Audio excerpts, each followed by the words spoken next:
दोस्तों, आज हम बात करने वाले हैं सर एल्बर्ट आइंस्टाइन के बारे में। शायद आप उनको पसंद नहीं करते, पर मैं तो उनका बहुत बड़ा फैन हूँ। आज हम अब बोरिंग इनकी जन्म मृत्यु ब्ला ब्ला ब्ला के बारे में बात नहीं करेंगे। इसके बारे में यूट्यूब पर कई वीडियो पड़ी हुई है, जाकर देख लीजिए। आज हम बात करने वाले हैं सर एल्बर्ट आइंस्टाइन के जीवन के कुछ किस्सों के बारे में जो बहुत मज़ेदार है। तो चलिए शुरू करते हैं। वीडियो शुरू करते हैं एल्बर्ट आइंस्टाइन के अनमोल वचन के साथ। एक व्यक्ति जिसने कभी भी गलती नहीं की, उसने कभी नया सीखने की कोशिश नहीं की। तो दोस्तों, आप भी गलती कीजिए और कुछ नया सीखिए, क्योंकि जिसने गलती नहीं की उसने कुछ नहीं सीखा। और गलती कीजिए और नया सीखिए। वैसे तो आइंस्टाइन की सभी खोजें प्रसिद्ध है, मगर उनकी सबसे ज़्यादा प्रसिद्ध हुई जब उन्होंने पुंज ऊर्जा तुल्य E=mc² पर पत्र प्रकाशित किया। इसका मतलब इकाई पुंज को अगर प्रकाश की गति के वर्ग के साथ गुणा कर दिया जाए तो उसमें इतनी ऊर्जा उत्पन्न होती है। इससे प्रेरित होकर के नए वैज्ञानिकों ने परमाणु बम पर शोध शुरू किया, मगर आइंस्टाइन जिंदगी भर इस गलत प्रयोग के विरुद्ध थे। दोस्तों, क्या आप जानते हो, एक दिन एल्बर्ट आइंस्टाइन भाषण देने जा रहे थे, तो रास्ते में उनके ड्राइवर ने कहा कि आपका भाषण मैं इतनी बार सुन चुका हूँ कि लोगों के सामने मैं ही आपका भाषण दे सकता हूँ। कहकर कि ठीक है, आज तुम ही भाषण देना। आइंस्टाइन ने ड्राइवर की पोशाक पहनकर उसका स्थान ले लिया और अपना स्थान ड्राइवर को दे दिया। भाषण हॉल में ड्राइवर ने सचमुच आइंस्टाइन के जैसे ही धुआंधार भाषण दिया। भाषण देने वाले के बाद जब लोगों ने प्रश्न पूछने शुरू किए तो ड्राइवर पूरे आत्मविश्वास के साथ जवाब भी सही दिया, किंतु किसी ने एक ऐसा कठिन प्रश्न पूछ लिया कि ड्राइवर को उसका उत्तर ही नहीं पता था। इस पर ड्राइवर ने कहा, अरे इस प्रश्न का जवाब तो इतना सरल है कि मेरा ड्राइवर बता देगा।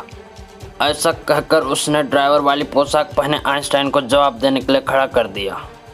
दोस्तों, क्या आप जानते थे कि एल्बर्ट आइंस्टाइन इतने भुलक्कड़ थे कि वे कई बार कई चीज़ें भूल जाते थे। जैसे एक किस्सा सुनाते हैं। एक बार सर आइंस्टाइन प्रिंसटन से कहीं जाने के लिए ट्रेन में सफ़र कर रहे थे। तब टिकट चेकर उनके पास आया तो वे अपनी टिकट ढूंढने के लिए जेबें टटोलने लगे। जेब में टिकट को ना पाकर वे अपने सूटकेस को चेक किया। वहाँ भी जब टिकट ना मिला तो वे अपने सीट के आसपास खोजने लगे। यह देखकर चेकर ने कहा कि यदि टिकट गुम हो गई है तो कोई बात नहीं, वह उन्हें अच्छी प्रकार से पहचानता और वे उसे विश्वास है कि टिकट जरूर खरीदी होगी।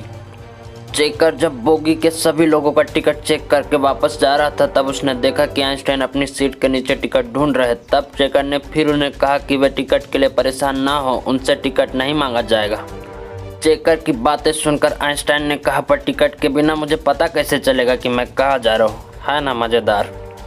दोस्तों, एक समय की बात है जब किसी समारोह में एक महिला ने आइंस्टाइन से सापेक्षता का सिद्धांत समझाने का अनुरोध किया।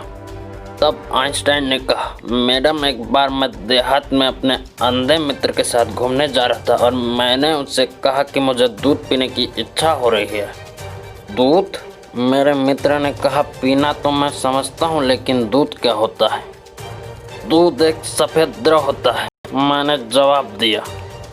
द्रव तो मैं जानता हूँ, लेकिन सफ़ेद क्या होता है? सफ़ेद जैसे हंस के पंख। उसके दोस्त ने कहा, पंख तो मैं महसूस कर सकता हूँ, लेकिन हंस क्या होता है? मैं बोला, एक पक्षी जिसकी गर्दन मुड़ी सी होती है। फिर मेरे दोस्त ने कहा, गर्दन तो मैं जानता हूँ, लेकिन यह मुंडी सी क्या है? अब मेरा धैर्य जवाब देने लगा। मैंने उसकी बाह पकड़ी और सीधी तान कर कहा, यह सीधी है। फिर मैंने उसे मोड़ दिया और कहा, यह मुड़ी हुई है। ओह, अंधे मित्र ने कहा, अब मैं समझ गया कि दूध क्या होता है। दोस्तों, क्या आप एल्बर्ट आइंस्टाइन की इस कहानी को समझ पाए? तो मुझे कमेंट करके ज़रूर बताइए। क्या आप जानते हैं, एल्बर्ट आइंस्टाइन को वायलिन का इतना शौक था कि बचपन से लेकर बुढ़ापे तक उनके पास एक ही वायलिन रहा। आइंस्टाइन ने अपने जीवन काल में कई पुरस्कार और सम्मान प्राप्त किए और सन 1922 में उन्हें भौतिकी में सैद्धांतिक भौतिकी के लिए अपनी सेवाओं और फोटो इलेक्ट्रिक प्रभाव के कानून की खोज के लिए नोबेल पुरस्कार से भी सम्मानित किया गया था। तो दोस्तों, आज के लिए इतना ही। जाते जाते एल्बर्ट आइंस्टाइन के अनमोल वचन सुनते हुए जाते हैं। जब आप एक अच्छी लड़की के साथ बैठे हो तो 1 घंटा 1 सेकंड के समान लगता है, और जब आप दादकते अंगारे पर बैठे हो तो 1 सेकंड 1 घंटे के समान लगता है। यही सापेक्षता है। और वीडियो पूरा देखने के लिए धन्यवाद। वीडियो अच्छा लगा तो लाइक करें और हमारे चैनल मिस्टिका साइंस को सब्सक्राइब करें।